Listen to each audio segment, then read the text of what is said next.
Hi guys. Happy February 15th. It's me, Lilica, and this is Lilica's mixtape. I'm just here to talk about albums and tell you how great they are and why you should check them out. And I hope you had a rad Valentine's Day. Um, Last week, I'm kind of glad it's over, but there was some good aspects to it, and I hope you had a lot of good aspects to your week too. So, getting right into it, I'm going over The Queen is Dead by The Smiths. And this is one of my most favorite albums of all time. I know that a lot of people don't like The Smiths because they think Morrissey sounds terrible and he's so sad, but I don't care. I like it anyway. I first heard them in 1988 when I moved to LA. I was sent down there by my mom and her husband to live with my dad. And um, we didn't have alternative music stations up there. So when I came down here, I got to hear the Smiths on K Rock, and they would play "There Is a light that never goes out," and they would play like you know the one where you're human and you need to be loved. That's a good one too. But that's not what I'm talking about today. Today I'm talking about The Queen is Dead because that's the album that turned me into a fan. It's my favorite Smiths album, although I think they're all very good. Um, I I'm going over my notes. I'm doing this a little different tonight because I just have to. I'm heading out later and I'm going to do that. So the first song on the album is The Queen is Dead, and I was pretty much sheltered from politics as a young person because of the church that I was involved with. And so I didn't understand about politics, that deeply. And I had no idea how having kings and queens was in England, other than what I read in history books. And I feel like this song is it's like making a statement at how messed up the monarchy is and how they treat the citizens. And it also highlights the ridiculous and hypocritical aspects of society. Um, I guess it just really speaks to the divide between people's perspectives and understandings. The picture that's painted goes with the music really well. Um, I can feel the frustration of trying to talk about things that nobody else either understands or wants to listen to, and you know, and feeling like nobody else understands what you're saying or comprehends where you're coming from.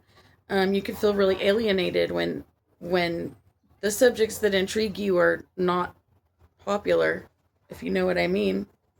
Um, the last line in the song is, life is very long when you're lonely, and I think that that is like just a good thing to think about because time passes more slowly when you're not having a good time. And although being alone can be good for you, it's hard to be lonely. And it's our job to make friends and do the best we can to connect with other people and make their lives better as they make our lives better. So that's how I feel about that song. Frankly, Mr. Shankly is the second song on the album, and it's really got a more upbeat tone, and it's kind of funny because even though it sounds a little dancey, it's kind of it's pretty thought provoking. Um, when I was a kid, I kind of thought it was just funny because he's talking to Mr. Shankly, but it seems like Mr. Shankly is his coworker or his boss or someone he has to see every day that kind of sucks. And we all have to deal with people every day when we go to a job and cultivate relationships with people we have absolutely nothing in common with. But deep down, we're all human. And, you know,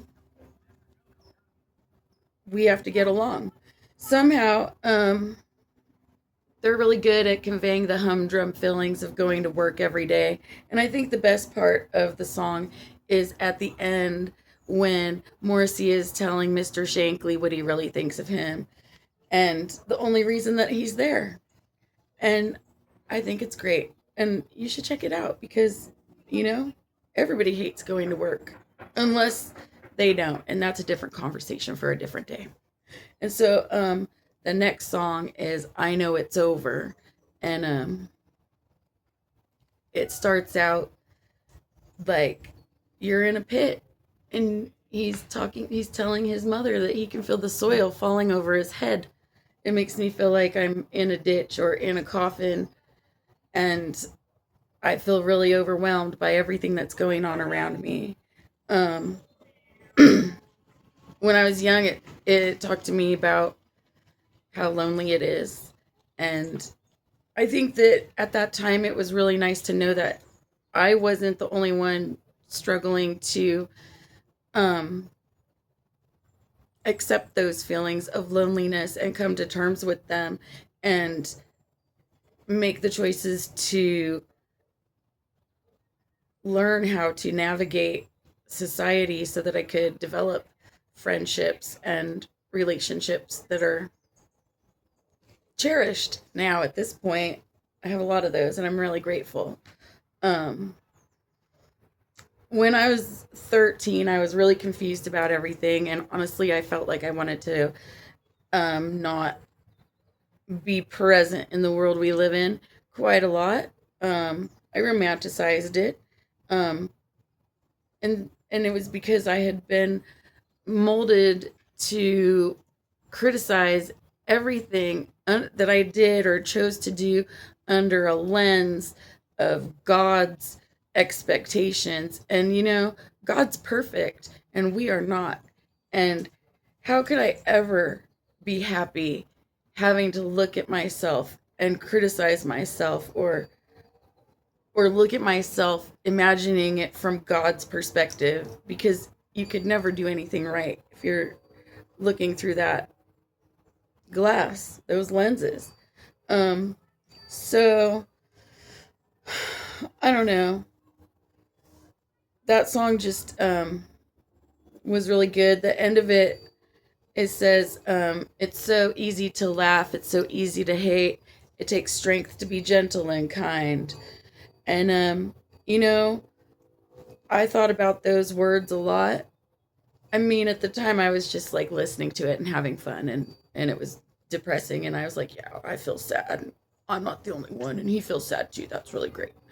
And I like the song, but it does take strength to be the better person and to be gentle and kind, because a lot of the world has a lot of negativity, and we have to make the choice to be positive and be a gentler, kinder person so that we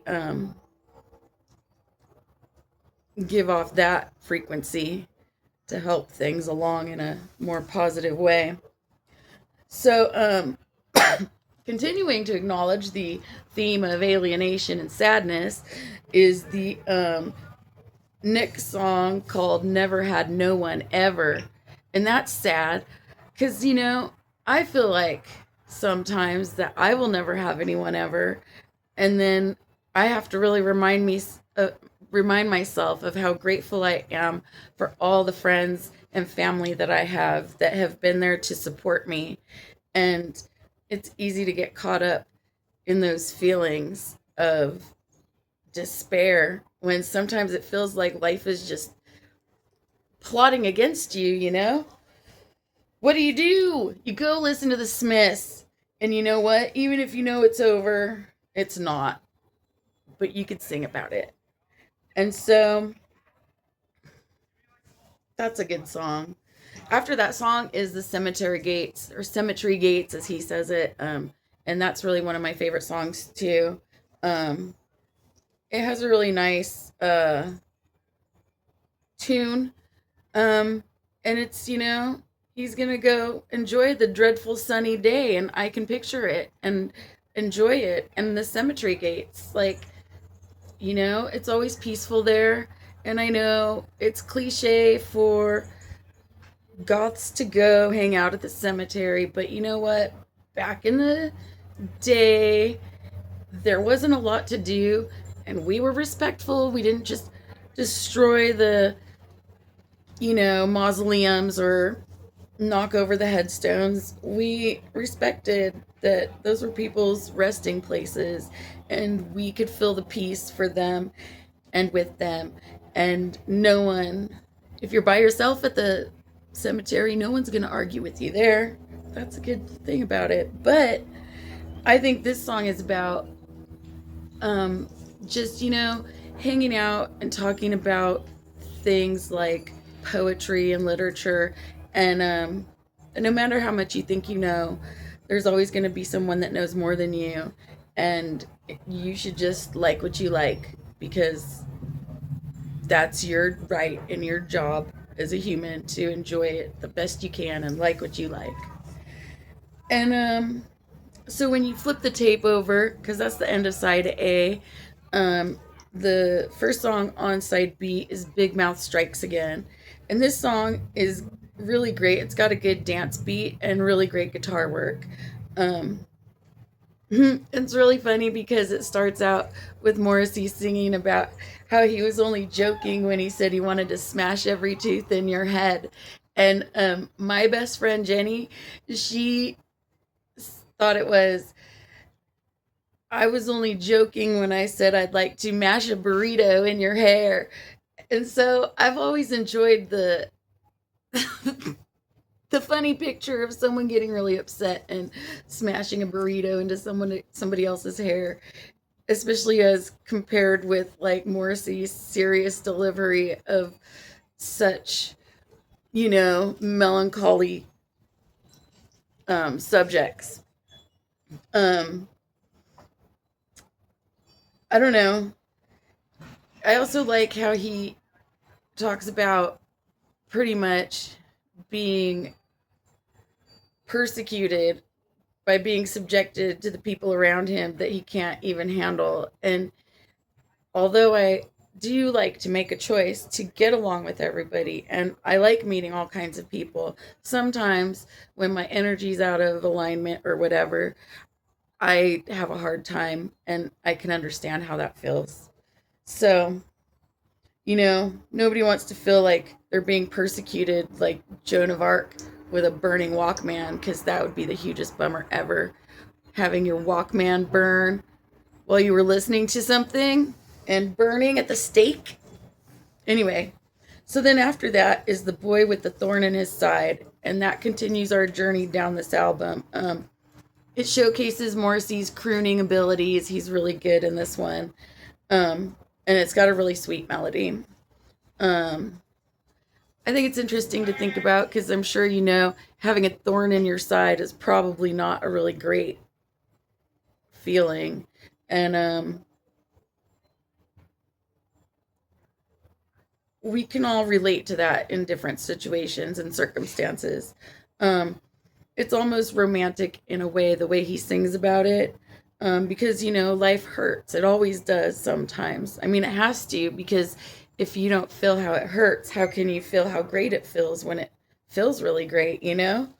Um, so I think that we're all bearing a thorn in some way or another. Um, Either way, I think that it affects our ability to receive love because it causes us to develop an emotional armor. And, sometimes when that gets too thick and you don't let anybody in, it's a very, very lonely place to be. So I just think it's an interesting look at that sort of subject. And I think it sounds nice. It's a good song. And so after that is Vicar in a Tutu. And this one's really good because the mental picture that it gives me is, like a priest wearing a tutu, and then they talk about him sliding down the banister, and I just think it's funny. I just get a laugh out of it, and I think that it's a look at the irony between how church presents itself or religion presents itself to the public and the ridiculous ways we know they behave behind doors, closed doors, you know? Um, and then, when he's talking about Rose counting the money in the canister, that's a big important thing to a lot of churches. How much money are they getting?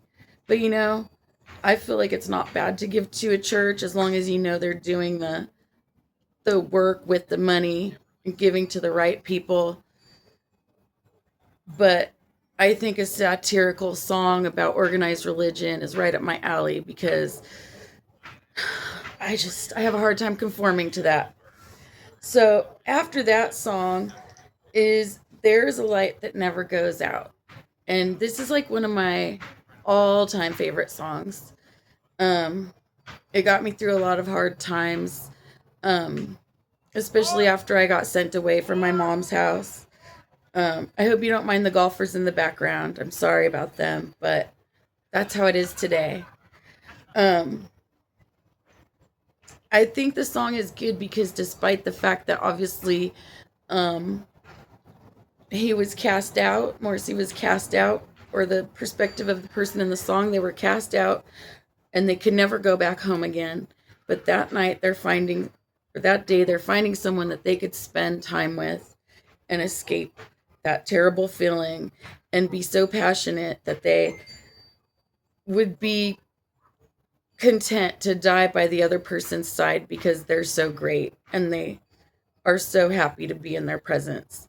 Um, as I'm older now, I don't think about the sad part as much. I just think about the romantic part of, maybe finding someone or being with my best friend and knowing that we had the best times together. And if that bus was coming straight at us, we at least got to do all the things we got to do and it'll be all right. So it's really a positive song if you look at it. And then the last track on this album is called Some Girls Are Bigger Than Others. And this is like just like the icing on the cake because, it's a fact. Some girls are bigger than others. And as a girl, um, it's hard to be bigger than others. And it's hard. I think it's an interesting commentary to how women are looked at and judged against each other. I think he says it in a way without saying, yes, one's better than the other, because neither is.